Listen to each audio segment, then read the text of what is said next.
श्री शिवाय नमस्तुभ्यम। हम सबको पता है कि आज है 15 मई यानी कि गुरुवार का बहुत ही विशेष सा दिन। क्योंकि ये गुरुवार विशेष इसलिए है क्योंकि आज का ये गुरुवार माँ तुलसी को समर्पित है। इसीलिए आज रात में हमें अपने घर पे कहीं भी आपको जाने की ज़रूरत नहीं है, कुछ बहुत ज़्यादा करने की ज़रूरत नहीं है, कोई चीज़ इकट्ठा करने की ज़रूरत नहीं है। बस एक तुलसी दीपक आप सभी को आज रात में अपने घर पे लगाना है, जिससे आपके जीवन के जो दुख हों, कष्ट हों, परेशानियां हों, वो हमेशा के लिए दूर हो जाएं। ठीक है ना। इसी की बात हम लोग करने वाले हैं। वीडियो को पूरा देखिएगा जिससे आपको ये उपाय ठीक से समझ में आ पाए, है ना।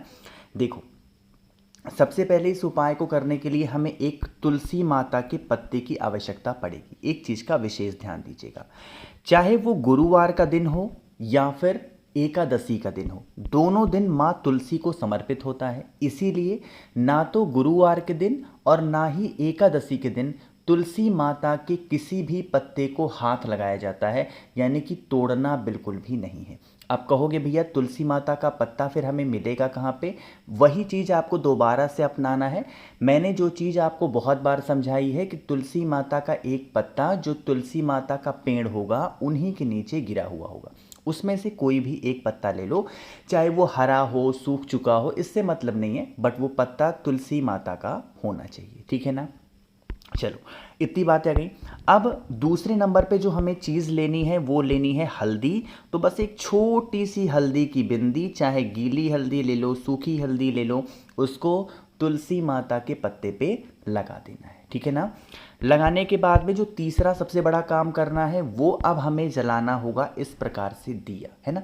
मैंने एक बात आप लोग को हज़ारों बार समझा रखी है कि तुलसी माता के सामने हमेशा कौन सी बत्ती लगाई जाती है? अरे बताओ भाई, गोल बत्ती का। क्यों गोल बत्ती का? क्योंकि तुलसी माता के पेड़ के नीचे ऐसी मान्यता होती है कि भगवान हरि के लिए दिया लगाया जाता है। और भगवान हरि, भगवान नारायण कौन है? एक देवता है, और देवता के लिए ऑलवेज गोल बत्ती का दिया लगाया जाता। अब एक विशेष दिन है, गुरुवार का दिन, माँ तुलसी को समर्पित हम कर रहे हैं, तो दीपक के अंदर क्या डालना है? आपको घी डालना है। अब यहाँ पर भी आपके पास में एक ऑप्शन है। अगर आप लोगों में से किसी को भी घी नहीं मिलता है तो आप तिल के तेल का भी इस्तेमाल कर सकते हैं, लेकिन पहले कोशिश करिएगा आपको घी मिल जाए। ठीक है ना।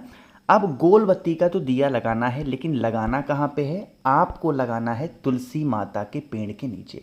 जब भी तुलसी माता के पास में दिया लगाना होता है, मैं आप लोग को एक बात और बताता हूँ। वो बताता हूँ ये वाली फोटो दिखा के।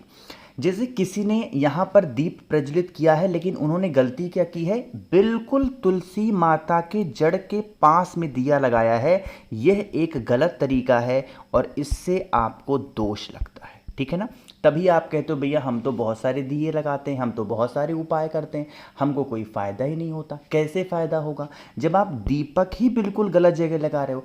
अब एकदम जड़ के पास लगा दिया, जिससे क्या हुआ कि ये जो आपने दीपक लगाया इसकी तपन तुलसी माता के पत्ते पे लग रही है और तुलसी माता को इससे हानि हो रही है। तो जब तुलसी माता को हानि आप पहुंचाओगे, भले ही अच्छे काम करके पहुंचाओ, बट अगर हानि पहुंचा रहे हो तो इसके दोष के लिए भी तैयार रहो।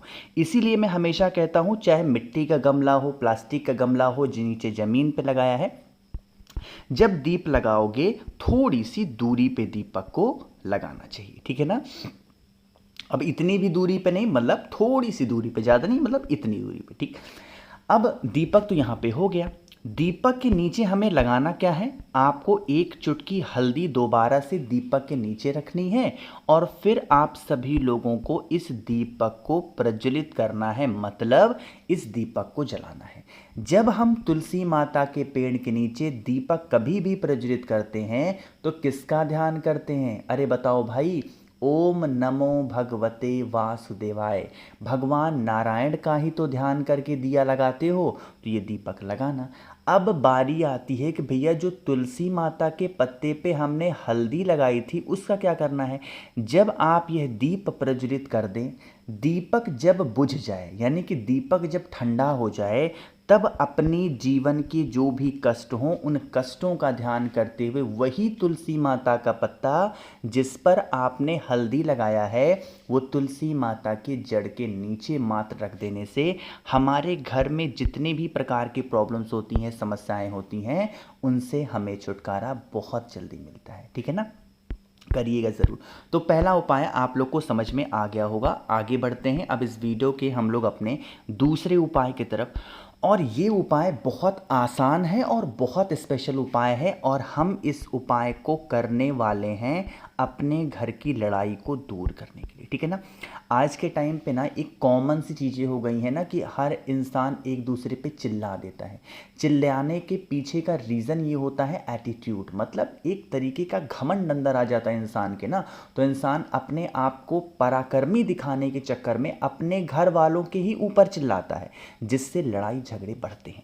इसी को दूर करना है, इसी के क्रोध को ख़त्म करने के लिए हमें दो चीज़ें चाहिए। क्या चाहिए?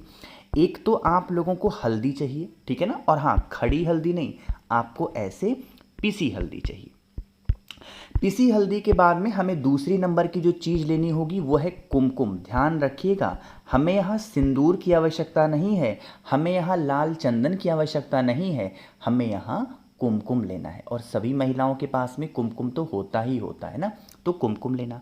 अब क्या करना है, अब आज का दिन भगवान किसको समर्पित होता है? नारायण को। और मुझे उम्मीद है भगवान विष्णु की, भगवान हरि की, भगवान नारायण की कोई भी फोटो, मूर्ति, प्रतिमा आपके घर में होगी, है ना। क्या करना है, जो भगवान विष्णु है ना, भगवान हरि है ना, उनके राइट पैर पे यानी कि उनके सीधे पैर पे आपको क्या चढ़ाना है? वही एक चुटकी हल्दी जो मैंने बताया। और उनका जो लेफ्ट पैर होगा, उनका जो उल्टा पैर होगा, उस उल्टे पैर पर आपको क्या चढ़ाना है? अरे बताओ भाई जल्दी से, कुमकुम चढ़ाना है। जब आप हल्दी या जब आप कुमकुम चढ़ाएंगे तो ओम नमो भगवते वासुदेवाय का स्मरण तो करना ही करना है।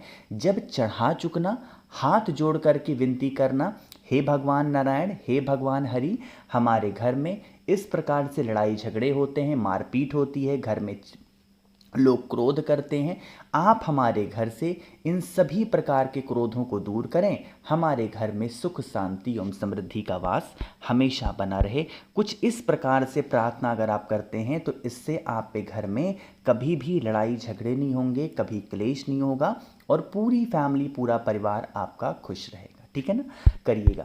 तो दो उपाय हमने यहाँ पे समझ लिए हैं। एक तीसरे उपाय की बात हम लोग करने जा रहे हैं जो कि हमें करना है दाल के साथ में। बहुत आसान सा, बहुत प्यारा सा उपाय है। कैसे करने हैं, क्या फ़ायदे हैं बताऊंगा, लेकिन सबसे पहले करिए वीडियो को लाइक। जिसने अभी तक चैनल को सब्सक्राइब नहीं किया, मेरी आवाज़ आप पहली बार सुन रहे हैं, चैनल को ज़रूर सब्सक्राइब करना। ठीक है ना, देखो थोड़ा सा समझने की कोशिश करते हैं। स्क्रीन पे क्या दिखाई दे रहा है? अरे जल्दी से बता दो भाई, क्या है ये? चने की दाल। सबसे पहले फ़ायदे समझ लो। जैसे आज के टाइम पे ना, चाहे वो पुरुष हो या कोई भी महिला हो, उनको एक प्रॉब्लम बहुत होती है, वो होती है दर्द को लेके ना।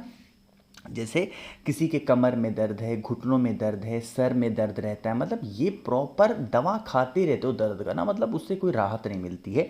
तो आज के इस दिन पे आप सभी को क्या करना होगा? चने की 7 दाल लेनी है। गिन लेना, कितने? 7 दाने चने की लेंगे। महादेव की शिवलिंग के पास जा करके खड़े होना।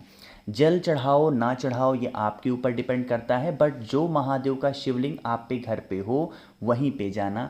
जब कभी भी, चाहे वो एकादशी का दिन हो, गुरुवार का दिन हो, सोमवार, मंगलवार, बुधवार, कोई भी दिन हो ना, जब भी आपके बॉडी में कहीं पे भी पेन हो, चने की 7 दाल को लिया करो। आप उसको एक साथ महादेव के शिवलिंग के ऊपर समर्पित करेंगे, महादेव का षडाक्षर मंत्र बोल करके। कौन सा मंत्र है? ओम नमः शिवाय। यही मंत्र का स्मरण करते हुए चने की 7 दालों को महादेव के शिवलिंग के ऊपर समर्पित करेंगे।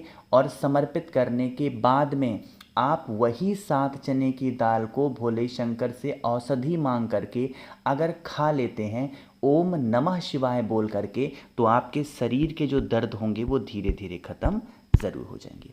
आगे बढ़ते हैं सबसे आखिरी उपाय की तरफ, और ये हमारी किसी भी पुरानी और कितनी भी पुरानी इच्छा को पूरी करने के लिए है। पीले चंदन की यहाँ पे आवश्यकता पड़ने वाली है। साथ ही साथ एक तांबे का लोटा लीजिएगा, उसके अंदर जल भरिएगा और पहुंच जाना है महादेव के शिवलिंग के पास में। जो पीला चंदन है उसे हमें 3 स्थान पे लगाना है। पहले माता अशोक सुंदरी, फिर माता के हस्तकमल और फिर महादेव के शिवलिंग के ऊपर। जिन जिन स्थानों पे आपने पीला चंदन लगाया है, इन्हीं इन्हीं स्थानों पे कुंदकेश्वर महादेव के नाम से अपनी मनोकामना कह के अगर आप जल चढ़ा देते हैं तो इससे आपकी मनोकामना जल्दी पूरी होती है। गुरुवार के दिन पीले चीज़ों का महत्व बहुत ज़्यादा होता है, इसीलिए जो लोग वास्तुशास्त्र को मानते हैं या फिर जो लोग थोड़ा सा पंचांग वगैरह को मानते हैं ना, उन लोगों देखो डे के हिसाब से कपड़े पहनते हैं, तो गुरुवार के दिन पीला कपड़ा, और इसीलिए पीले चीज़ों का महत्व गुरुवार को होता है। और अगर हम इस उपाय को करते हैं तो इससे हमारी इच्छा जल्दी पूरी होती है। तो भाई मैंने कोशिश की आप सभी को सारी चीज़ों को अच्छा बताने की। वीडियो पसंद आई हो तो लाइक करिएगा, कुछ पूछना है नीचे कमेंट सेक्शन में पूछें, और मेरे जितने भी भाई बहन आवाज़ आज मेरी पहली बार सुन रहे हैं, चैनल को ज़रूर सब्सक्राइब करेंगे। श्री शिवाय नमस्तुभ्यं।